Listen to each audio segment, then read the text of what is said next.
Welcome, everybody. Welcome to the Saturday stream. We are Studio Syro, here to present our most recent episode of Soda Island, the school trip. Thank you all for being here in Discord and everyone that may watch this after the fact. We're going to kind of give a bit of an informal breakdown of some of the highlighted ideas and concepts of what we did to make this episode possible. And we have on our team here, we have Funi, we have Dan, we have Felix, we have Nick Ladd, and we have myself. And so we're going to just run through some aspects of the episode, and then we're going to take some questions at the end. So without further ado, Funi, I'm going to hand it over to you, and you can start to dig into it. Thanks. Hi, everyone. So yes, this is Chapter 5 of Soda Island. We made it. This episode was... we wanted a bizarre adventure. We wanted to do something more joyful and colorful after episode 4 was more on a darker tone, and we wanted to explain why the island is called Soda Island, basically. So one of the main activity on this island is to produce delicious soda, and we wanted to present how these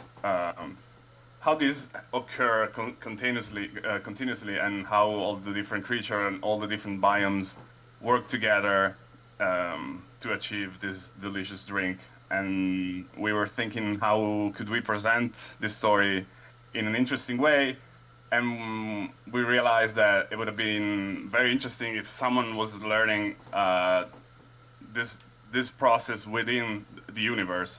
So that's how the idea of the school trip came to be, with this group of students going into a museum to learn about the story of their place. And so yeah, this was the first concept art that I made last year. You can see a bunch of the characters that are present. Some things stayed pretty much the same. There's a little differences in, different changes in design in specific characters, but just the mood and the color scheme and the general tone of the episode, this was meant to capture that before going into more specific concept art for the various scene. So we can see here in the next slide, there's a bunch of... Basically, this is my favorite part of the whole process, when we know what the story is going to be like, pretty much, and I can just paint concept art that I know will be converted into amazing Quill environment. So yeah, these are the first, let's say, the first key visual for all the different scenes, where the characters are fleshed out, the sets, the color palette, just the general mood for the different areas. And yeah, then we proceed to a more specific stage, which is like a kind of a midpoint between a storyboard and more concept art. This is still not a full-fledged storyboard, but it's more, just a sequence of all the concept art with more in-between scenes to explain how many scenes will there be, how many characters, pretty much figuring out the structure of the episode, the main beats of the story, etc. And after this, there's another more in detail stage, which is storyboarding. You can see it keeps building on the previous concept art, and just more in between shots are placed between the various scenes to connect them and try to figure out how the transition will work, where the camera is going to be like, where it's going to be, how the character are gonna behave and interact with each other, etc. And yeah, some scenes have been repositioned, reordered. We know that we had 3 specific stages to go through to show this soda production process. The first being the carbonation stage, then the flavoring stage, and then finally the sweetening stage before the soda can be bottled. And there was another scene that we wanted to have right after the water gets collected and brought to the statue in the desert. We had this idea of doing kind of a rail cart journey through this digestion system from the statue. But for one reason or another, we thought, first of all, it was very, very fast, very dynamic, and we already tried to do this kind of shots in the quantum race, and so at the end, this scene was left out. We turned it into more of a Rube Goldberg scene with less movement for the viewer, but we, instead of following this ball down the throat of the statue, we decided to use the Rube Goldberg concept. So like one action trigger another action that triggers a device that moves something, and that became the digestion scene before we went into the scene with the frogs, the carbonation scene.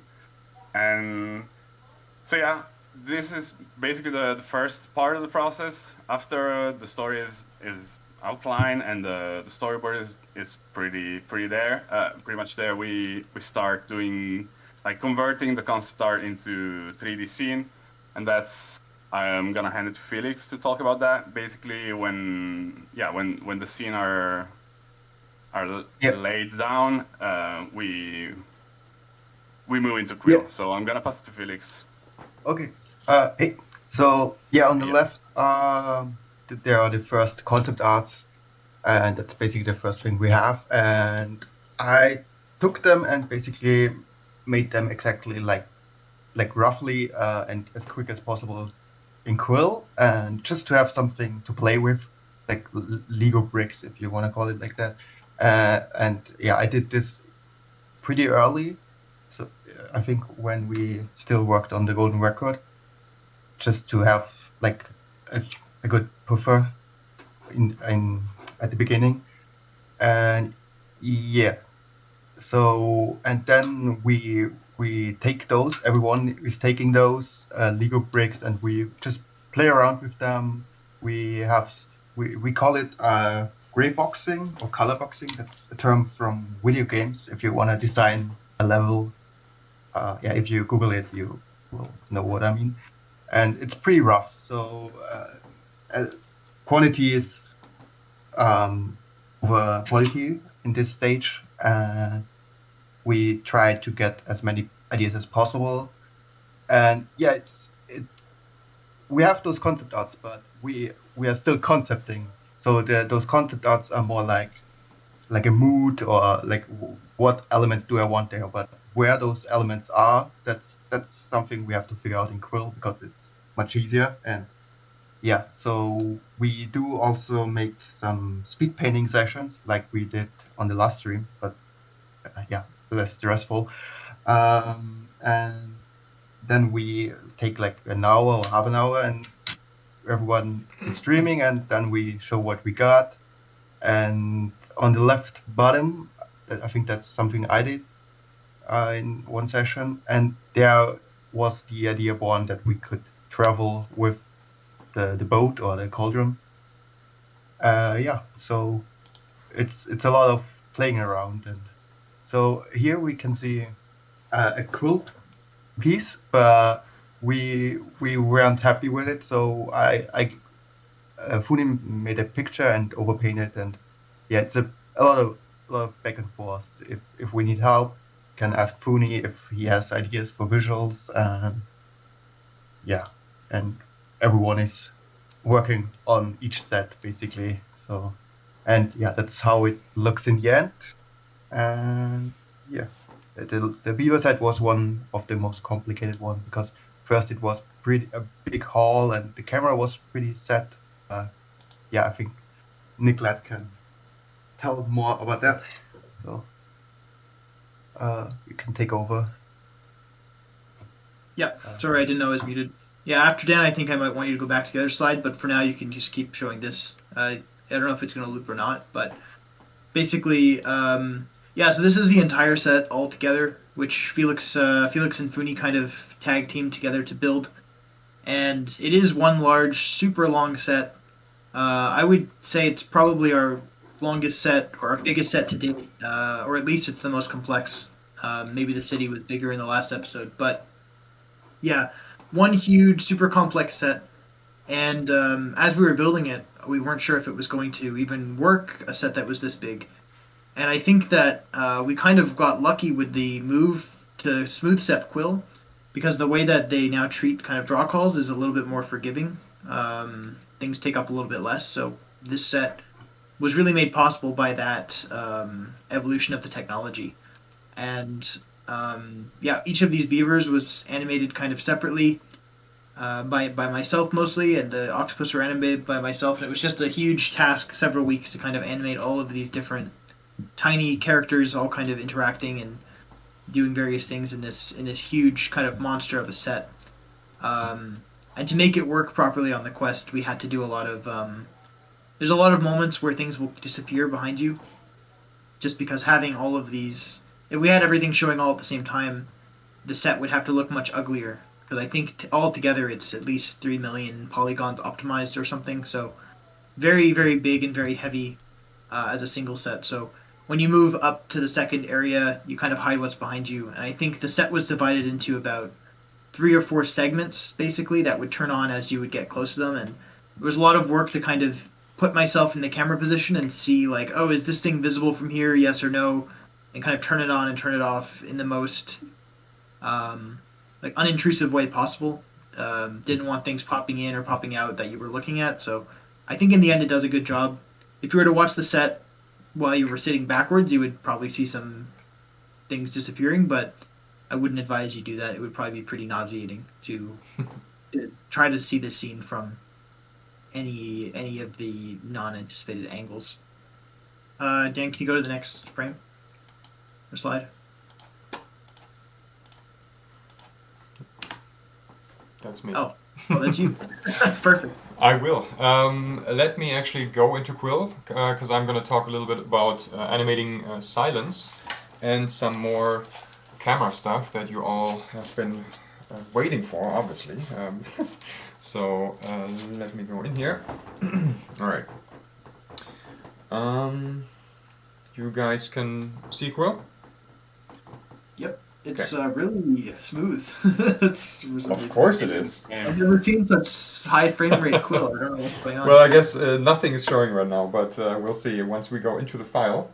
Let us go into this scene right here. And I'm going to quickly talk about how I animated this silence shot right here, where, let me turn off the music here. There we go. So we follow this this bubble, and then we see silence sort of, flying behind the bubble, sort of playing with it, and then the bubble lands on the island. And I just wanted to go through the steps here on how to animate this little this guy here. And as you might see, it is basically the starting point of this is just the usual anim brush, my favorite, or one of my favorite tools. And it's really just going through and basically, making a usual anim brush as we all do it, and then going through and looking at the moments where I want to add some more sort of some more time. Let's say there, for example, I wanted to, for silence to play with the bubble a little bit more, and that's where I sort of manually added some more in-betweens to let the movement stop just for a moment, like that, and then continue. And once I had this step, I then went in here and selected the entire thing, the entire animation with just the select in all frames. Turned on the entire onion skinning here to see the whole thing, and then I could just go through, and model it as I wanted. So, for example, here for this looping, I could just go in here with the grab tool and sort of by scaling it up, just make it a nicer, bigger looping, just like that. Or let's say this, I could shape this to be bigger like that. And that's how I basically made the setup for this one. And then I really just went through frame by frame with our silence body. There he is.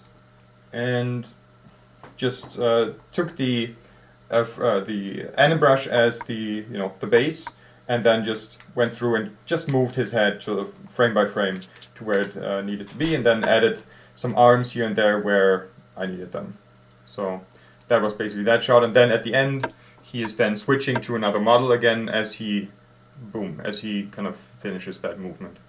That is that. And the last step then would be some effects.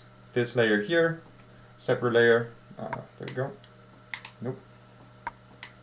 This one, which is again just frame by frame, adding some drops and that sort of stuff. Because silence is sort of fluid, and he loses some of his fluid, I guess.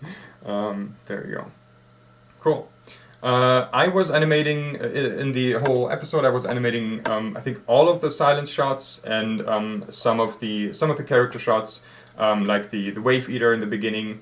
And we actually brought on Lucas Marker to the team, and he was animating some scenes in the museum, like this very first shot here, and some of the other creature shots. So he did a great job, sort of, working in our style, or sort of stylized animation. Yeah. And now I wanted to quickly show you one more thing about the camera, since I guess that's becoming my thing in those streams. Last time I showed the fly camera, and this time I want to show something that I developed recently, and that is sort of still a work in progress. A new camera setup. And this is basically this right here. As you can see, like looking through the camera like this, as a 2D screen in front of me, I see where my center is, my center point. If I turn, I always know where the viewer is looking at, just in this where the center point for the viewer is looking straight ahead. And then this circle gives me the rough, outline, kind of the edges of my point of view. And then those thirds, like these little crosses down there, this is sort of for the thirds as you would have it in a usual 2D composition. If I let me quickly do this. There you go. If I turn on this thirds grid right here, these points are perfectly matching with this grid. So, but then if I go into 3D and look at it like that, I then have this entire thing just going back into the distance. So let's say I'm actually modeling the scene. I'm modeling some mountains here and this sort of stuff, and I put a sun right here. I know that this is going to be exactly the midpoint for my shot, without having to go back and look through the camera, or even like here. I always know from any perspective what the important points of my composition will be. And then the little extra I did is basically using this camera setup and duplicating that around for all directions. Let me go in here. So this is the straight camera, and then I have up, down, left, right. If I turn everything on, it's this crazy mess. If I kill this stuff, then you can see this kind of an interesting geometric shape like this. And then looking through the cameras, let me turn this on again, right there, I can then just click through, up, down, left, right, and yeah, I can click through all the sort of, viewer angles that the viewer is probably going to use, and then could basically just do my compositions that way, and double checking everything just based on this 2D grid. So again, this is still sort of fresh, and we're still developing this, and yeah, but it's an interesting approach, and we'll see how it goes and how this will evolve in the future. Question on that. Yeah. This looks really cool. This is specifically made for the 2D cameras, right? Like, or are you Yes. using this also for the spawn area perspective for yourself? Well, it is tied to the spawn area anyways. Okay. So the camera that we have here is those are both connected, but the duplications that I have here for all the sort of left, right, up, down, they only have the camera in there. That makes sense. Yeah, so the spawn area just stays the same, and then it's the cameras are sort of simulating how the viewer would move Right. tied to the spawn area. So basically, again, the thing is, you always, when modeling something, when setting up like your layout, you always kind of have to go back into this camera and checking everything. How does it look from the spawn area? And this is sort of to prevent, or like to not having to go back into the camera. Basically, you're able to check your composition just in this 2D view. Now, kind of looking around like this. So definitely helpful, and maybe it could be better. If you guys have any ideas, just let us know. So in terms of the scale, like how did you determine the distance from the camera to like the far point? Is it just eyeballed and then to align the rule of thirds with the camera grid? Is that all? There's no calculation or something behind it, right? You basically eyeballed it, or like how did you determine these? So these, you mean this distance right here? Yeah. This is, this could even go longer. This could be right, like so that's just long. random. Basically. This is random. It depends always on the scale of the spawn area. Obviously, if I scale the spawn area, like this whole group, everything scales. Also these guides. So this doesn't really matter how long this is. It's really just for a certain distance. But still, the way I made this, just to quickly show it, the way it perfectly lines up is making this first straight line here that's in the center. That's just a straight line tied to the grid. And then if I want to have those thirds lines go like into the distance like that, I just take the pivot and move it into the camera or into the exact center of the spawn area, and then duplicate it around. And that way, it from the camera, it perfectly lines up from that angle. So there we go. Awesome. That's that thing, and I'm gonna go back to the presentation. And if there are any other questions, we can answer them afterwards. All right, here we go. There you go. Awesome. So, I'll just pick up from here. Siri, thank you. So I want us to kind of the music aside of the episode this time. Soda Island is the concept of Soda Island. Everything is very musical. The island is very musical, and so our goal is to always see how much further that we can take this. And when we first started the episode, Hannes Edenroth, he had approached the team and said, I'm thinking, what if we were to get an actual orchestra and strings? Because I know I have a friend, Rasmus, who's very familiar with this process and has composed and worked with orchestras to create kind of like that more cinematic and kind of embellished storytelling with music. And I think that it came at a great time because we really wanted to just capture that really magical feel from this entire process on the episode. And we were really excited to start to work in this direction.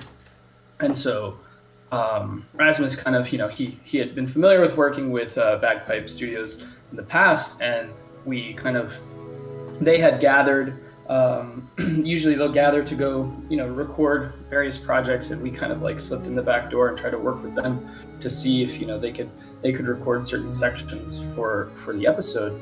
And it really came out to be an incredible process, and kind of take us to the next level in terms of music production.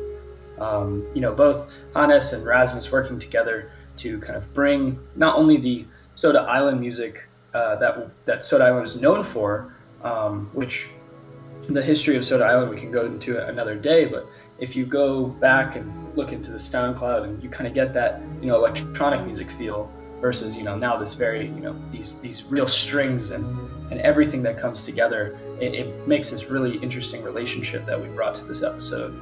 And on top of that, we have Julian Muir. He was mainly responsible for the sound effects of this episode, and we worked heavily with him to kind of he brought all of the all of his Foley that he had created and all of the various sound effects for all of the various creatures in any episode, working with Rasmus and Hannes to really pull it together. And so I think this episode has been one of our most ambitious in terms of how far could we take the audio production. And these guys are extremely talented musicians, and it has been just a pleasure to see what we can do in that space, to really kind of bring that quality to the next level. And so this is kind of to touch on it again. I think that the music spatializing is a really interesting process that you have to take into account. It's you have mixing that is happening on a stereo image, maybe your left and right channel, but then it's really important that you still have to spatialize these sound effect elements, and they still have to play well with everything else. And we've continued to improve this process. I think when we were working on the Neon Jungle, I was a little too meticulous in how I was treating the sound effects, and it was almost too much work. Where then now the sound cones themselves are actually being handled within the camera group, so that you don't have to do so much transform animation.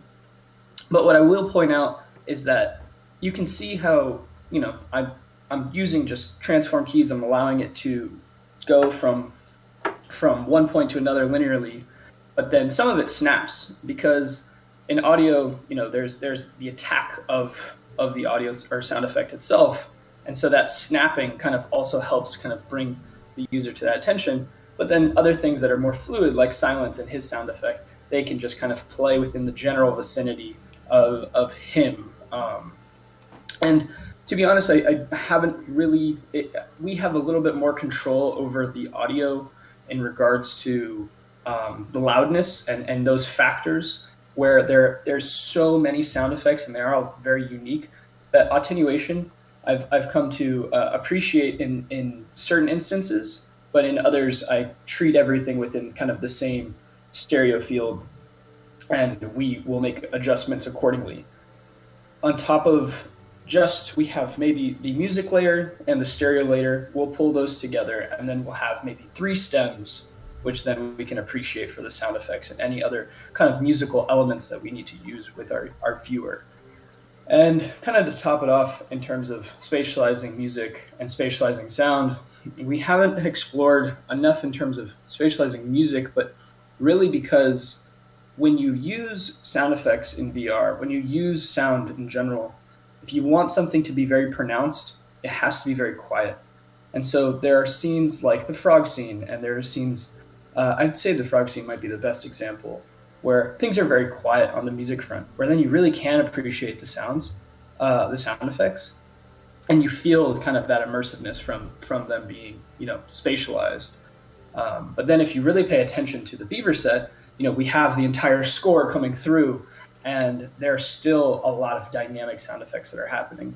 And I think without that, it really doesn't bring, that life together. And I think it's really interesting, the relationship that, as much life as the Beaver set has, you have so many various sound effects that you can kind of pick and pull from as you go on this conveyor belt ride up to the top. But yeah, sound effects and the music score were, extremely empowering this episode, and it was very exciting to see how everything kind of came together. And without further ado, I think we're going to pass it over to Nick.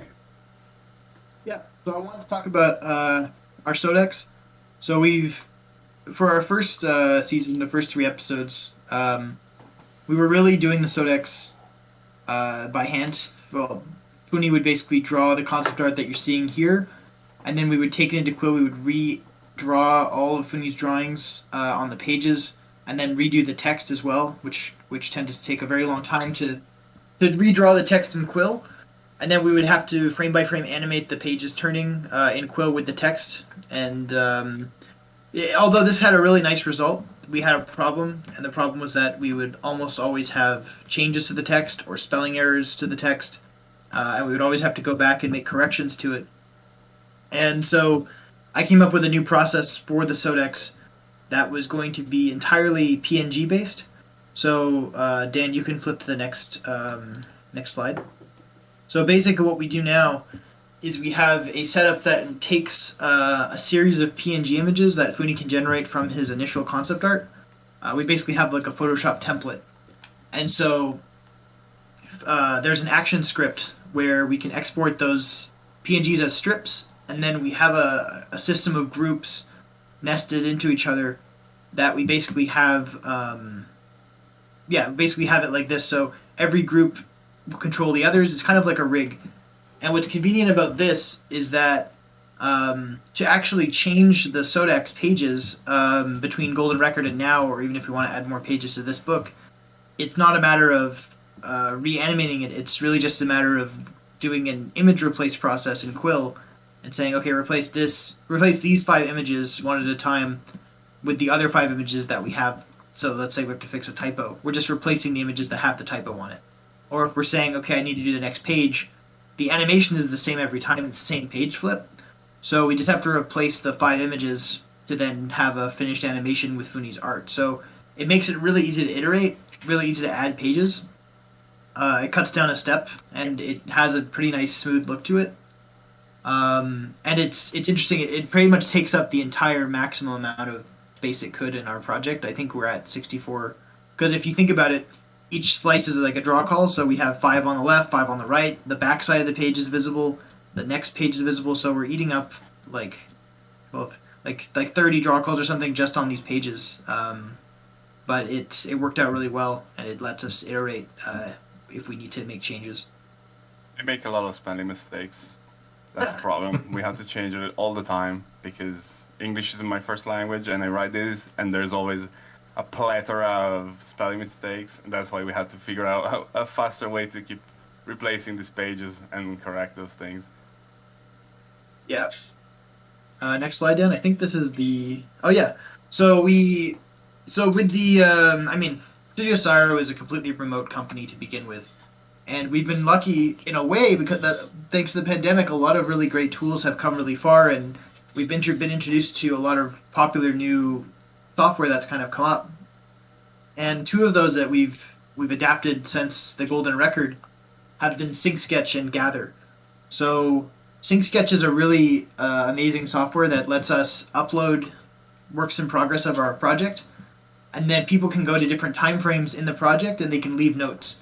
So if you say, oh, this is clipping, or maybe this frog should smile more, or maybe this color is wrong, we can basically upload the latest version, put our notes, and then we do review sessions where we go through all the notes and kind of talk about them. We say, why is this note here? What are we thinking? And you can even draw on SyncSketch, which is where the title comes from. So if we want to circle something, or if you wanted to draw a suggestion of how a scene should look, it's a really powerful free software that lets us really take control of the project and communicate in a way that was... We communicate in a much better way than we were before. And the other new software we're using is called Gather, and you can see it on the right. And basically, it's a pixel art virtual office where you can basically walk around, and it has kind of a proximity-based fall off for the voices. So if you want to go talk to somebody, you have to go near them, and you can have specific rooms that are kind of open microphone, kind of like a Discord call. So this is us in our Soda Island meeting room, and we're just chatting about whatever. I think this may have even been launch day, but we're just we gather around the table, we chat about the project, and what makes it really useful is everybody in the office has their own desk, and those desks have the same kind of chat zone. So if I want to go talk to somebody, I can just go over into their desk and speak with them. And this has really made it feel more like a real office and made the communication more, personal, more one-to-one. In the past, we were using Discord entirely, so it was all text-based.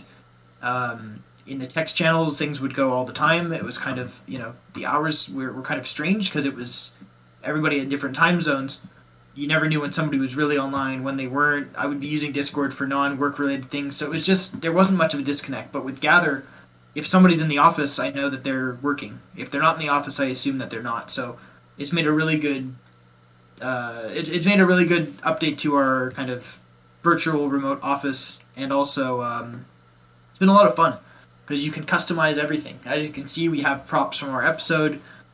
You can set up games, you can set up pianos, there's a lot of game elements to it and just fully customizable. So we set up our meeting room to look like Soda Island. And it's just been a lot of fun to see that space evolve over time. And yeah, Next slide, Dan. I think we're at the end. We are. Yeah. So we planned for this stream to be a bit shorter than our other ones because we wanted to leave lots of time to just chat and answer questions and be able to go into Quill and just just have a casual chat about the new episode with you guys. So I think you can feel free to unmute and ask questions, and or you can ask them in Discord in the chat too if you want. And yeah, we'll get to them. So I saw that camera feature, and I dying to know. Did you take different camera lens shapes into account, like a macro versus telescope lens, and would you be able to change that projection to fit those different lenses? Yeah, so I don't think. Let me go into Quill to showcase that again. I think the camera currently, how it is set up, is sort of a usual lens. Let's see, like 22 millimeters. I think usual would be like 30 millimeters roughly. But this, the way I set it up, like, or because the reason why I set it up like that, to basically show the entire range in this 2D window. That's the only reason why I chose this lens. But looking through the camera or like the spawn area like that, the only thing that I worry about is how does my eye, the lens of my eye, basically perceive this composition, and that's why I made this ring, basically showcasing what the field of view of my headset is, and then within that ring, what are kind of my interest points, the center and kind of the thirds. So the only thing I really would want to worry about is the viewer's lens, basically, right? The way the headset kind of looks into the scene, and this guide is really just to showcase or to simulate that. The cameras, the way they're set up, is really just to then for me to be able to see what I set up in this 2D window in its entirety, and even to match those thirds basically in here. So yeah, for a VR experience, I don't think you would even need different lenses, just because this now works with how the viewer sees it. So yeah. You might know this. Your field of view, do you know roughly what camera lens that would equate to? Huh, good question. Goro, do you know? I think it's roughly 75, but it's 75 millimeters if I'm not mistaken on a full frame lens. But it doesn't really translate here. I think this is more like you match what you see as closely as possible with the camera positioned at the exact same point where the spawn area is, right? Mm-hmm. So it's more like an eyeball thing that you make sure that whatever you see in frame, left eye, right eye, will be represented in the single camera view, correct? Yes, and yeah, that's the purpose of this setup. You could set up different cameras. I mean, I could obviously I could just change the cameras in here, and I would then have different lenses. If I go into this straight one here and make this a much bigger lens, then it would be zoomed in, but then I don't see my guides anymore. I don't have any reference. So just these cameras that are set up here is really just for me to see this sort of 3D setup in my 2D view here. And this guide is really made for the VR viewer and for the VR viewer to basically, because even though it is a VR experience, it is still, you perceive it sort of as it's happening in front of you, and it's sort of almost like a 2D screen, where you can look around, or basically the way you want to compose your shots in like a looking straight or looking right, they should all work still as sort of 2D compositions. So if I want the viewer to look right and kind of my main character is doing something on the right side there, let me there we go.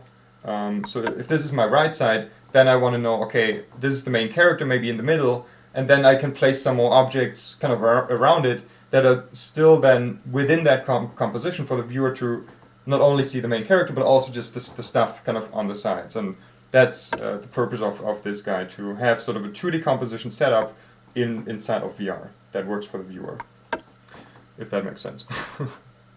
In correction, Yeah. I was just looking it up quickly about the lens. It says like scientists tell us that the human eye actually has a focal length of around 22 millimeters Oh. with an angle of view of There at we go. least 120 degrees. So you're pretty close there. Yeah. We would have to like there's also like 50 millimeters is equivalent to a human eye. So I don't know. There's like mixed information there, but a quick search said like 22 millimeters is about with an angle of view of 120 degrees is about equivalent to human eye.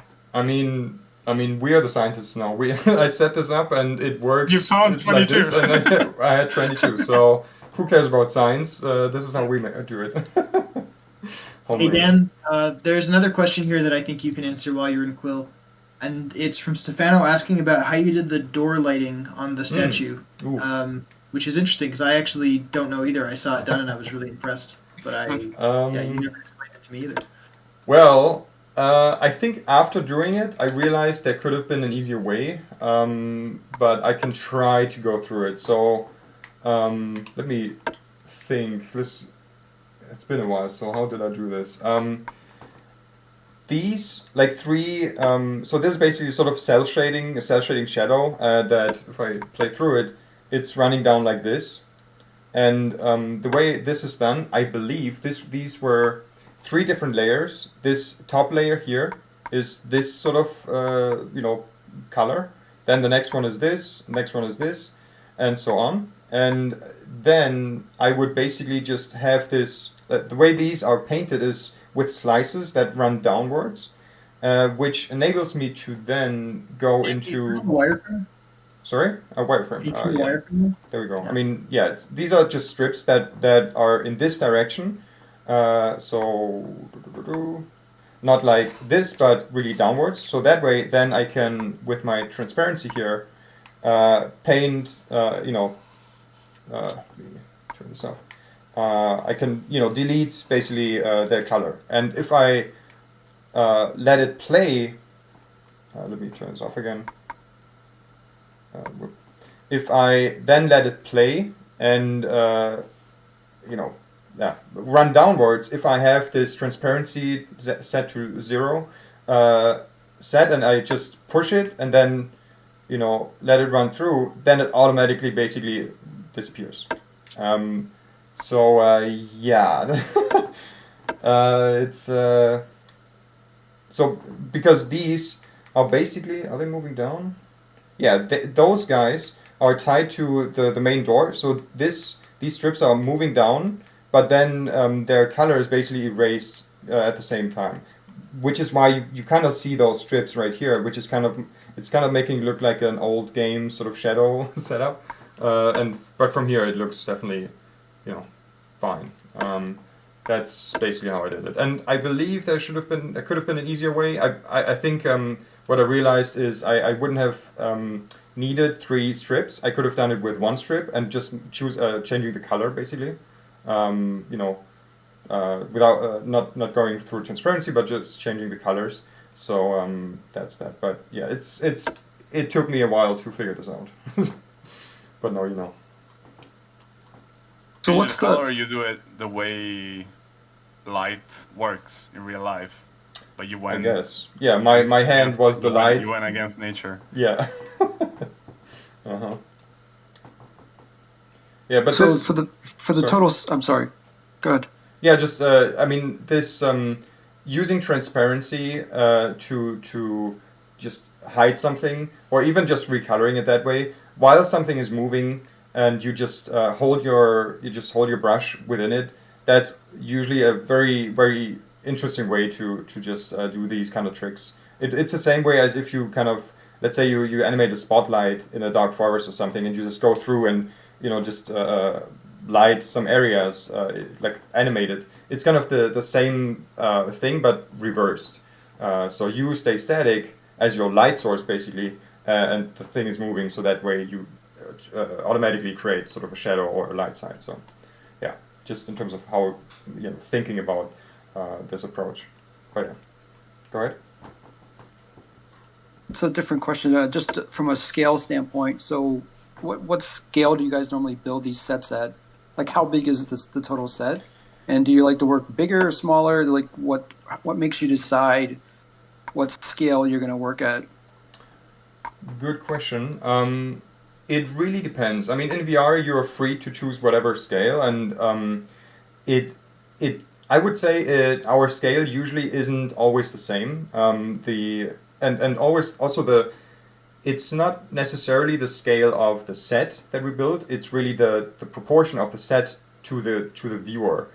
So if the viewer is scaled up, then the viewer perceives the scale as smaller. I could view the set like this, and we could have done it like that just by scaling up the spawn area, and then you kind of see it as a miniature in front of you.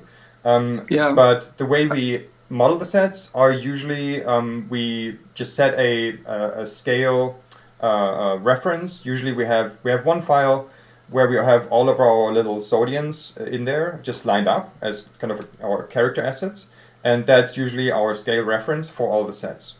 And then we model all the sets, and they are all in the same size, like compared to each other. And then it's really just going through with the camera and then choosing what the scale of the camera will be in each of those sets. Yeah, I think we started to work like that after the Neon Jungle. Because in the Neon Jungle, we had some sets that ended up being really small and some that ended up being really large. And it was giving us some issues with the kind of Quill, like the environments would sometimes break apart because of size, and we're not sure if that's the reason necessarily, but by keeping everything a consistent scale, it's just made our life a lot easier when it comes to importing characters and building our sets kind of at a similar, just kind of keeping the scale consistent between episodes has really made our life easier. Yeah. So what is the absolute scale of the set? I mean, I couldn't give you a number, but that. I guess you just have to. Where's the grid? Yeah, good question. If you turn on the grid, the grid is somewhere. As you can see here, let me go inside of those skyboxes. If I run through the master file like this, you can see all of those sets are roughly, sort of contained within one sort of scale. Even though sometimes the skyboxes are slightly bigger, but let's go in here. You turn on the default grid, see how big it is compared to that. I think that does have a certain units to it. Yeah. Maybe it'll be hard to find. I mean, this one or? No, just the grid of the. Oh, the grid. Yeah. I mean, it's small, I guess. Or you can probably turn on the grid and just click the root and then reset. Then that should reset you to the center. Or you can just reset view. There it is. There it is, and it's let's actually see here. Turning on the camera. And that's like 20 by 20 meters, right? I think so. I believe, yeah, it should be. 1 square is 1 meter. So this is the camera, and the camera usually is sort of scaled, sort of as you would. This camera is standing on the ground basically. So this is some sort of human scale, the way the camera is in the set, and that's kind of how we base those sets, the scale of the set. So it's kind of like actual human scale. Like looking into this underwater, this could, like be like, I don't know, this is 2 meters or something. So yeah, feels realistic, and that's the way we set it up. Our camera is based on human scale, at least the preset camera, sort of the way we start the camera, because again the size of the camera can change within those scenes, but and so that's why our scenes sort of exist roughly in sort of human scale, in actual realistic scale. But I mean, in terms of Soda Island, what is realistic scale? What is human scale? So it can always especially in this vary. episode where we're technically miniature, so it's Yeah, so we tricked you.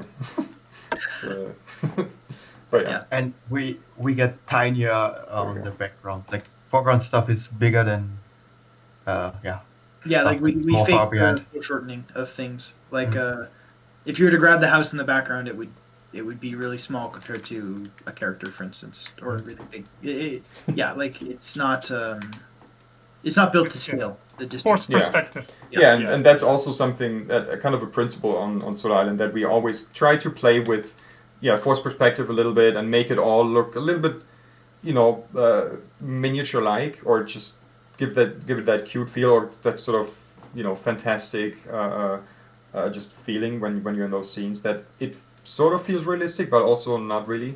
Yeah, I mean, and also I think as artists, we don't want to paint sets that go on for like 20 miles. Like it's just going to be, it doesn't make any sense. It doesn't. But maybe Nick, if you could highlight some of the technical aspects of why some sets should be super big.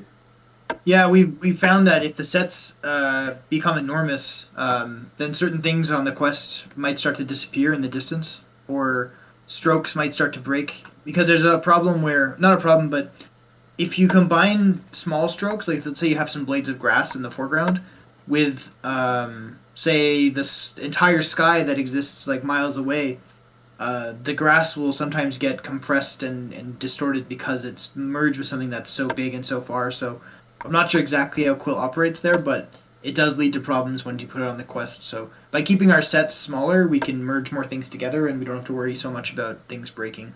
I can explain a little bit about the trick behind it. Is basically every 3D software deals with this, right? So basically, if you have like enormous scale differences, it's all math, right? It's all numbers.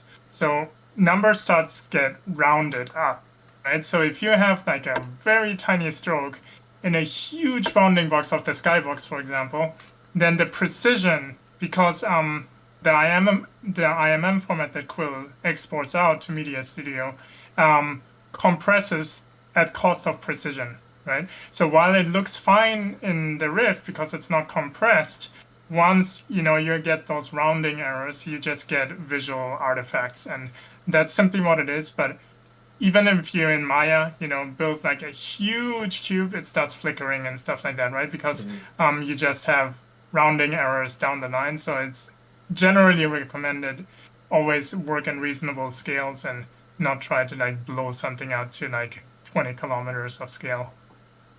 Yeah. It's still pretty enormous, like the scale that you can work with without having things to break. So I think you can. Yeah, I cover it in one of my tutorials, but I think the rule of thumb is do not, like, for example, do not merge that little soda bubble with the skybox, right? So that's basically it. So skybox for me is usually, when I do skyboxes, they're usually on a separate layer. I usually don't combine them with anything else because those are like one huge stroke that is bigger than any stroke in the scene, right? So I usually keep that one separate. Yeah, I think really the takeaway is that before you publish on the quest, you should take a look at it on the quest, because you don't necessarily see these mistakes until they get compressed, and so there might be problems you're not expecting. It's important to playtest basically on your quest first. I have a question for Funi story-wise. So those ideas of Soda Island and the universe and stuff, it's like this fantastic universe, and it feels like it's kind of like a parallel world.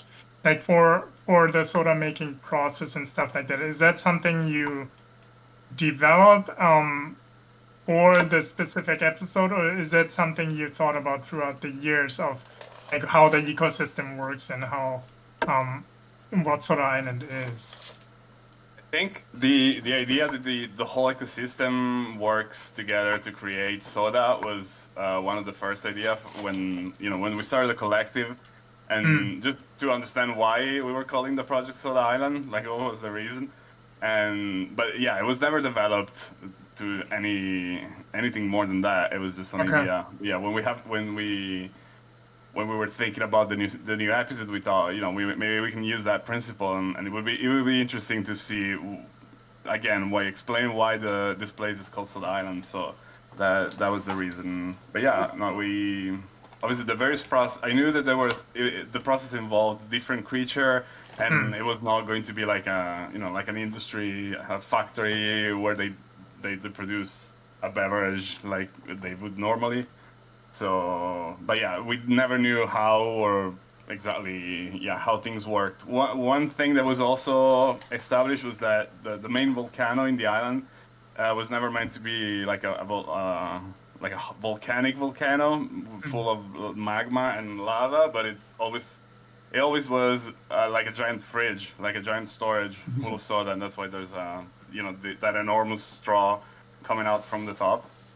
And yeah, there were a bunch of random ideas developed throughout the years, but yeah, we had to collect them and come up with this episode. Also, one thing that I wanted to say and I forgot is that one idea that we wanted to explore for this episode was to have a main character that wasn't an actual character, like more of an animated object, and just follow this object instead of an actual character like we've been doing in all the other episodes. And yeah, in the first draft of the story, the bubble was supposed to pop after Silence and the kid interact, and then we thought that was too sad, so we changed it and decided to make the bubble become friend with Silence. Yeah, when it comes to making it be like a factory, when Funi was first talking about it, I was a bit not skeptical, but worried that we might be mixing our messages, because in our last episode, The Golden Record, we did a production line, and it was super oppressive and scary and kind of evil. And then this time it's like, all right, we're doing another production line. The whole movie's going to take place on a production line, and I was like, oh, that seems similar to Golden Record, but I hadn't really been imagining how different the production line would be. I mean, this scene that Dan's showing now is the most production line-ish of all, but it's really an organic, island-wide production chain of organic elements playing together, so very different than kind of what we did in Golden Record. All right, I want a follow-up question. I noticed that all of the projects have different themes of movement, like the bakery was really static and then Quantum Race was really movement-orientated. Did you decide on that from the get-go, or did those projects just kind of fall into that niche? Yeah, I mean, Multiverse Bakery was really a proof of concept episode for us, and I mean, for us having done this sort of this type of this scale of a production in Quill for the first time, we didn't know what was technically possible. What can we cram into one episode? So that's was kind of the main reason why the Multiverse Bakery was more of a static and sort of one environment that sort of transforms rather than us moving through those environments. That's what decided that. But I mean, obviously, we built the story around just the bakery. But we did some camera movement in that first episode. Moving out of the bakery, moving out of the to then that big shot of the island. Sort of again as sort of a proof of concept. How does this work? How do the hidden cuts work? And with developing those further episodes, with the second episode going through a jungle, a lot more of a journey through that jungle, through the entire island, we then realized, okay, we can do movement, but let's do it slowly first. Let's see how far we can take it in terms of just slow camera movements, and then we realized, okay, that works. Let's take it up a notch, and then we went to the race, which was sort of the maximum of okay, we shouldn't do much more than that. So it's really an evolution, and even I mean obviously the fly camera that we developed while working on the Quantum Race, where we started the Quantum Race without knowing that this was possible. We just went into a brainstorm session and realized, okay, we need a way to move a camera through, sort of raise the camera through those sets, and that's where we came up with that camera. And now we are actually using the flycam for all of the camera movements. I used the for all of these movements right here, where we just go through the set like this. This is all flycam. Just locked, the rotation locked, so that I'm not going crazily through those sets. But it's really just me, maneuvering through those scenes. Or actually, sometimes we set up the camera move first and then model the sets around it. So yeah, now that we have this tool, we can really use it, and we are free in terms of how we want to move the camera. So do you start from a story place, or do you start with small-scale experiments and then kind of stitch them together? I mean, Funi, we're really starting from a story, I would say. Funi delivers a great story, and then we have to see, okay, what can we do within those scenes, how we go from one scene to the other, We could have done the Multiverse Bakery by traveling through different environments, but since we didn't have that technical know-how, we didn't really know how, but we didn't knew how. But now with that, in our tool set, we really can choose how to tell those stories. And I mean, Funi also knows what's possible, and it goes hand in hand, I think. Whenever Sorry. Yeah, basically whenever there's sorry. You go. Okay, just one last point. Whenever there really is a challenge within the story, and there usually is in every episode, there's like one or two scenes where we're like, oh, okay, we have to develop something new here. We just go into our brainstorm sessions, and we usually come up with an idea, and that also kind of we always develop a new tool set that we can use then for every other project. So yeah, I think it also will depend on the genre of episode, right? Like every episode so far has had a very different feel to it, and part of that's based on the camera. And for this one, we wanted to feel a little bit more like Neon Jungle kind of adventure, but also it's actually kind of like a we treated it kind of like a Disney park ride, where you're kind of on rails a lot of the time inside of kind of a vehicle, and there's stuff everywhere for you to look at. So that was one of the main inspirations for this scene that we're looking at now, and also for the Beaver scene before. Those were really treated like we looked at Disney park rides for reference, and just trying to just do something different, especially from Golden Record, where a lot of the storytelling was kind of taking place right in front of you. It was kind of like a classic movie with lots of cuts. This one has less cuts, but it has these long scenes that really encourages more exploration. I like that about you guys' projects. It's like that, every time you try something new. And I think that's super important, especially as pioneers in this new medium. Just explore and try something new every time, because once something works, you want to then explore more, right? Like, what else can we do? So I really love that each one of your projects are like very different from the previous approach. So that's really cool. I have a question about, is there, don't reveal it, but is there any Easter eggs that we should be looking for? And, don't say if there is, where they are, but is there any that you can find? Yeah, of course. Okay, cool. So we should just go in there, take a screenshot, and then post it in the chat if we find it. But... Yeah, I guess we could just say that there are Easter eggs, even if there aren't. You guys could search forever, but yeah. Well, you can say what it is, but not where it is. How about that? Do the thing James Gunn does. One we could mention, which is kind of it's very unique, and it's not specific to Soda Island, where we had somebody write in and tell us they were a huge fan, and they said, "Would it be possible for you to put this this fork inside of a vase for us, because it's like a personal joke among me and my girlfriend or whatever." And we're like, oh yeah, sure. And so if you look carefully, you can find that Easter egg. And they saw it, they commented, they said they loved that reference. I immediately spotted it, like one Yeah. hour after the movie was out. What? Insane, Yeah. I mean, and those are really just super inspiring stories for us. We get those comments, obviously, and on Twitter and everything. We read the feedback and just people loving the series, but then those little stories of just fans coming to us and suggesting something like for their friend, and just something we can put in there, and that's just such a cool interaction with our viewers, and it's it makes this all worth it. It's so cool. Is there a gimbal in there somewhere?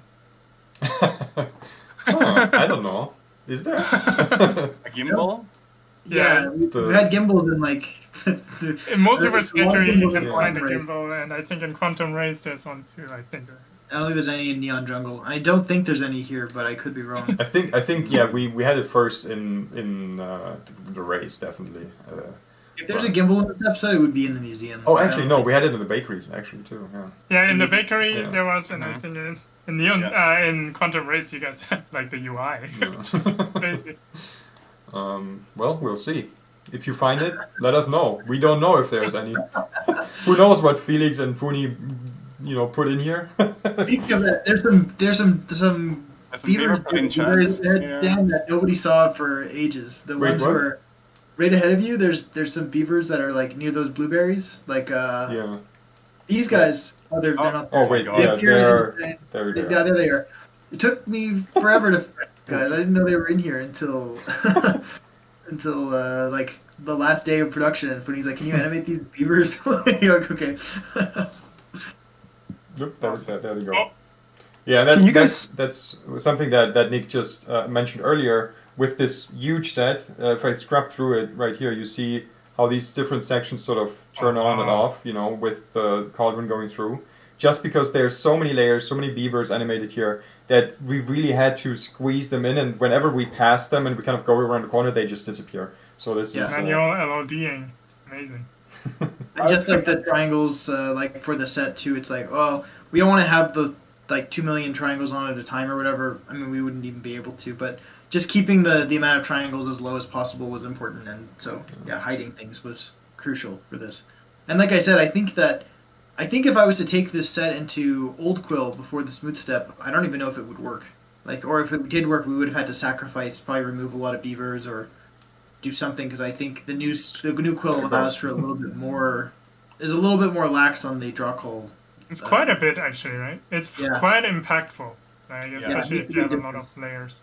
Because in the past, each beaver might have taken 2 draw calls, but now they each, like, you can merge like 20 and they all take 1, so it helps a lot. Yeah. Are there any brushes that you use far more often than others, and are there any brushes that are just completely useless?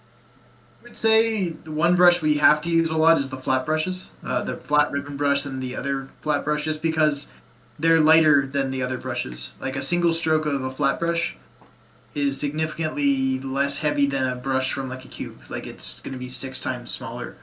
So we don't use it exclusively. We paint with kind of all the brushes, but the flat brush we can build a set that's like 100 times more complex if we're willing to kind of paint it with the flat brush. Just because, it's only a few strokes. I feel like a few triangles versus. If you look at the pieces from Lea Peirano, you can see how much you can get away with if you use a flat brush versus like the 2 brushes and stuff. Because Lea is definitely the flat brush queen. Yeah, she can do like magic with it. So. Yeah, whenever you texture anything like these roofs, for example, these are always just flat brush. I mean, even some of this, like these things right here, they are cubes, like this. But then you can just put flat brush like this, because nobody will ever see that it's not a cube. And this might be a little bit too much, like going into detail, and you don't have to use flat brush whenever you can. It's in our system now that if it makes sense, if you don't go around an object like that, like you always want to use flat brush, or at least as much as you can, especially with a crazy set like this. It's really necessary, and you sometimes just, if you don't go for flat brushes, this stuff wouldn't have been possible. And this is really just something you have to learn to always try to do in your modeling. I mean, again, it really comes down to the project too. Like for a scene like this, when there's so much going on, you really need to be able to spare every single triangle you need to. But for an average quill piece, it doesn't really make a huge difference unless you want to go. It does let you get away with more by using less, basically. But I mean, we don't start our scenes like that. They'll usually be painted kind of however, like when we're doing our quick gray boxes, and then as we kind of develop it, they'll be repainted or painted more light, or as we start texturing, we'll kind of get more and more picky about the brushes we use. And one thing... It's also about, dependent on what shapes you want to achieve, like the green bubbles that you have that looks like a brush with, not flat brush, it looks like a sphere brush with thick and thin tool, right? Because that way you can achieve volume really quickly versus like using like tons of flat brushes and latting them around. And I believe the same goes for the beavers, right? It's just a volume brush, like sphere brush or something like that. And it really depends. There's no like use this brush. It's more like what brush is useful to you. I think that's a better way. We use all of them. One brush. I always use for the ground basically, organic ground. I use the Daniel Page brush. It's squash brush. Yeah. The one thing So- we never use is the option thing at the bottom, the one for the transparent rotate. That I don't think it even works on the Quest. And we Yeah, just it doesn't. It acts up kind of in a weird way, and it's also very heavy because it has a lot of transparency. For the people that don't know what that setting is, it's called a directional brush. So when you face away from the brush, the way you painted it, it starts disappearing. Dan, can you quickly show a stroke with that option on? Yeah. And then just turn away from it. It just disappears. So this was something that was developed for D'Angelica, but it's not supported for Quest because Quest has like less transparency levels than the Rift, so it looks like really you see the steps very clearly, and it doesn't really work. So One quick thing. just keep it turned off. Yeah, one quick thing to mention. Since yes, the Beaver set is a big set, but still the detail here looks like it's way below 1.2, 1.5 million. But that's actually because we built the entire set with all those like three parts to be below 1.5 mil. So it's really just for the draw calls that we turn them off, those parts, but the entire set sort of would function below 1.5 mil, and that's definitely that's an achievement we had to get to. That's pretty impressive.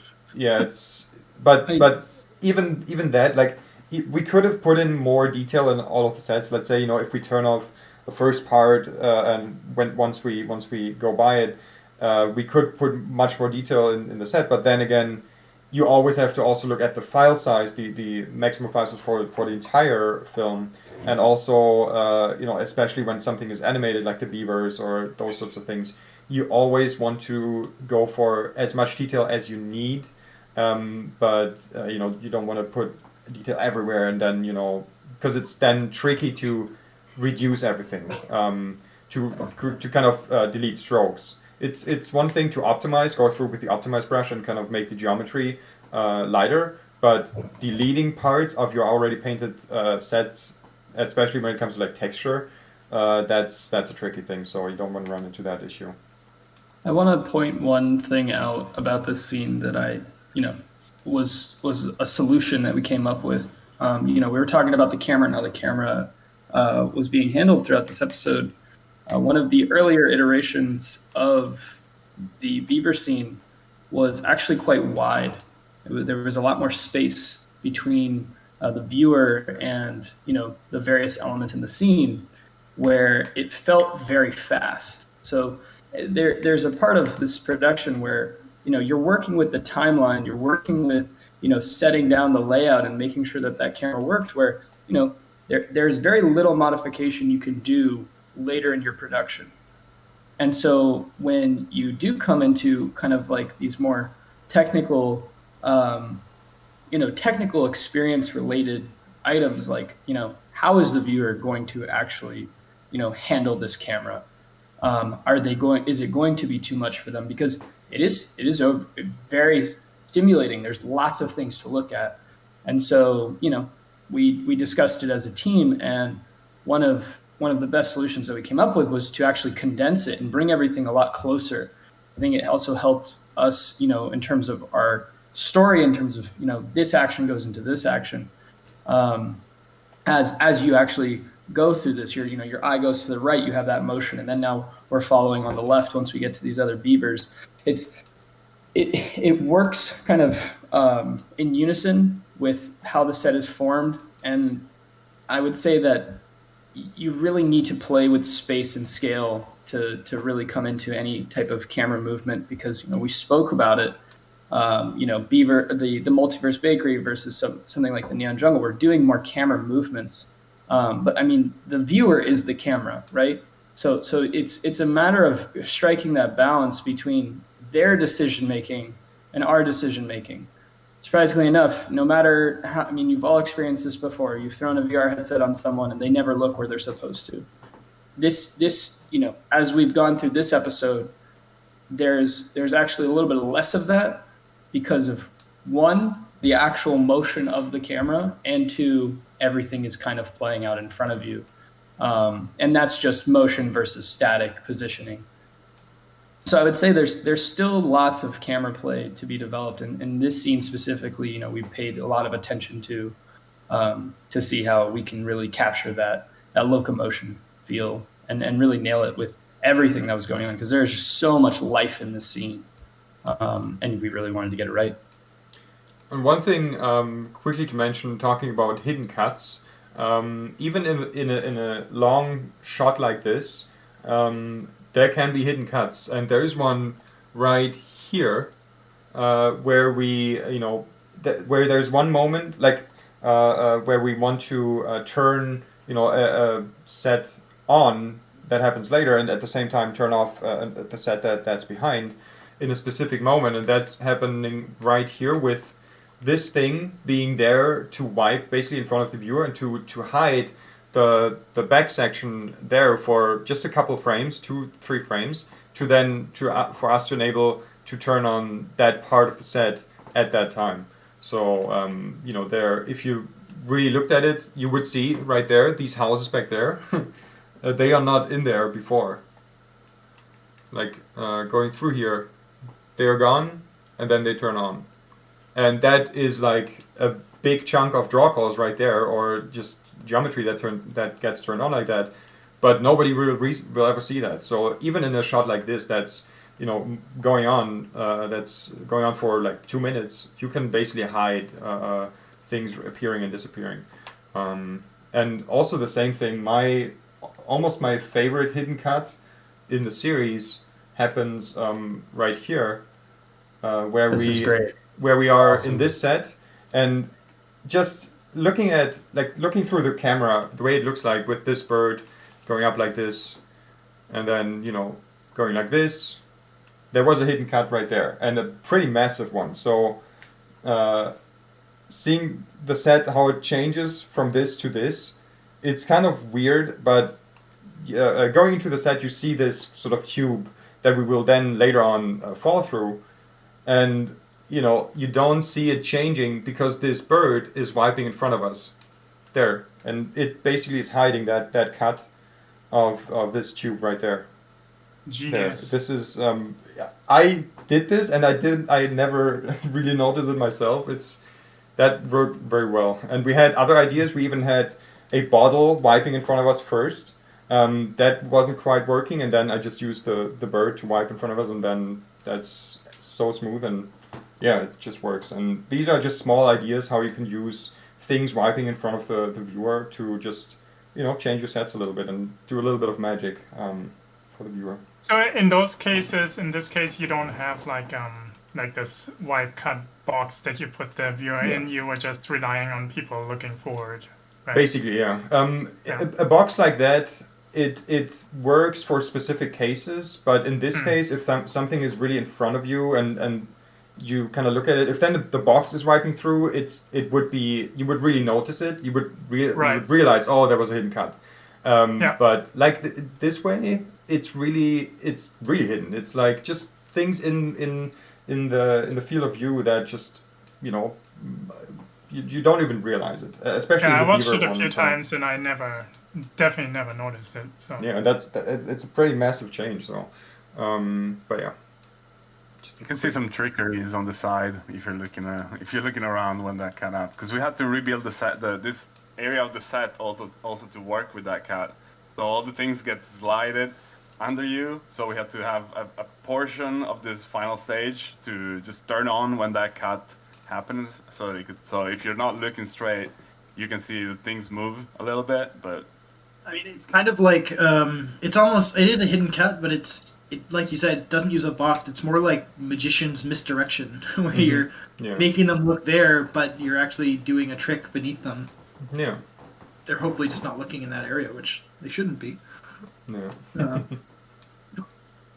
But yeah, if you guys want to have a weird experience, watch it sitting backwards, and you'll probably notice all sorts of problems. But yeah, even this one, I like, this was a tricky sort of match cut to do.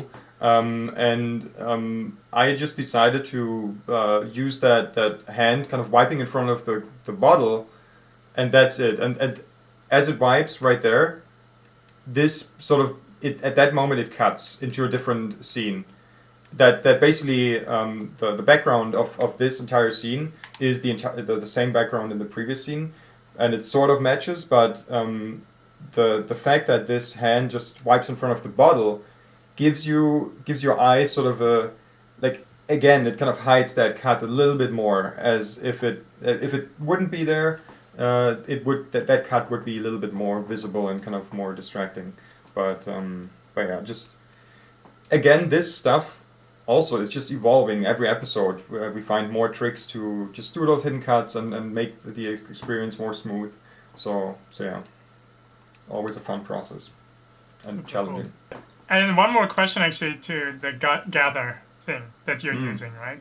You said that you walk over to a desk to talk. Basically, are you on mute, but you can, because you don't want to, like if you're by yourself in the house or whatever, you don't want to always have a hot microphone, right? So how do you guys deal with that? Is it like always muted and then you can still hear when somebody comes to your desk and then you unmute yourself? It's actually, yes. So basically by default, the setting is that when you're tabbed out of Gather, it mutes you automatically until you go back to the tab. So you can hear people if they come to space and chat to you, but until you actually activate your microphone, you're muted. So it's actually I personally leave my mic hot. It's completely in the browser? It works in browser, but also there's a desktop version. Okay. So I think we all use desktop because it runs better. There's a mobile version too. It's a little bit underdeveloped. I think they're still working on it, but mainly I think we all use it on the desktop app.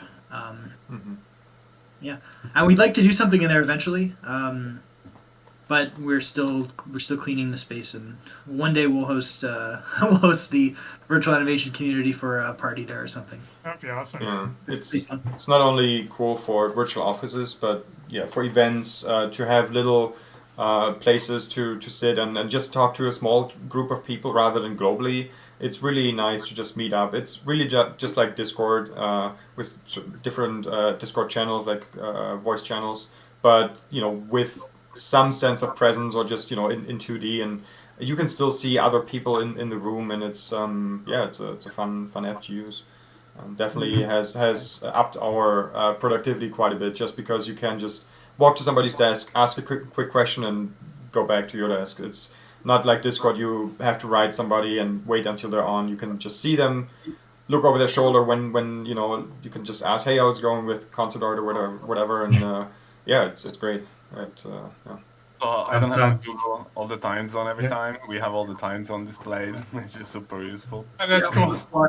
Yeah. So we can quickly check. Oh, well, what time is it for Funi? Oh, it's midnight. Okay, maybe I won't go bother him or whatever. Yeah, I will say this, because there was a production question. Don't, run a giant international team. It is not easy. Trying to get everybody on the same timeline. Basically, everybody, I actually experienced some difficulties this past week just because I'm in LA at the moment, and I'm usually on Eastern Standard Time because I'm in Florida. And I will finish the day with Funi and Dan and Felix because they are 5 hours ahead or 6 hours ahead of me. Nick Ladd is on my timeline or time zone, so we are on the same page. And then everybody goes to bed, right? And then we have one musician, Julian, who does our sound effects. He's in Australia, and he hits me up at night and he says, "Hey man, good morning. How are you doing?" And then I have an entire session with him really late at night. It is the more spread out you have your team, the higher the complexity of the project gets. And I would say, coming from a producer standpoint, everybody needs, quite a lot of time. You have to work with everyone to get through the entire project. There is no simple way of balancing things because you have to think about how much exposure do they need to what information. And, because that's what's going to end up becoming the best product. We're very VR or virtual animation focused here, but there's so much coordination on that audio front, I promise you. So I it's always something to take into consideration as you produce all of your projects, whether you're working with a local team or an international team and everyone's remote. There is a challenge to make sure that everything is in order when people are at least 5 hours apart or 8 hours or 12 hours apart of each other. So just keep that in mind with all of your productions.